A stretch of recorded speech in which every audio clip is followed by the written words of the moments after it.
Welcome to the Slop Farm. Enjoy the video. In this video, I will explain how to make a Framer website responsive.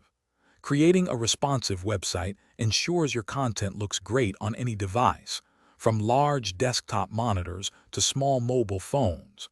We will cover essential techniques like using breakpoints and designing with a mobile-first approach.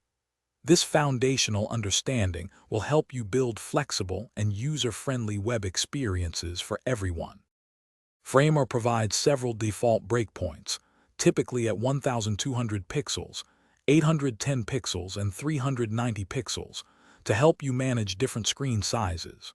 You can also add custom breakpoints to precisely target unique device dimensions. At each breakpoint, you can adjust properties like font sizes, spacing, and element visibility, ensuring your design adapts perfectly across all viewports. To build truly responsive layouts, leverage Framer's powerful stack and frame features. Stacks automatically arrange elements, allowing you to set distribution and alignment with ease. Use fill to make elements expand and fit to make them shrink, ensuring content adapts fluidly. These tools provide precise control over how your design scales and rearranges itself on various screen sizes. After implementing your responsive design, thorough testing is crucial.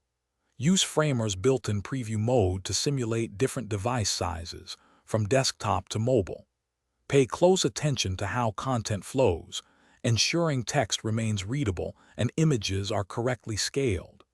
Continuously refine your design based on these tests, aiming for a polished and intuitive experience for every user, regardless of their screen.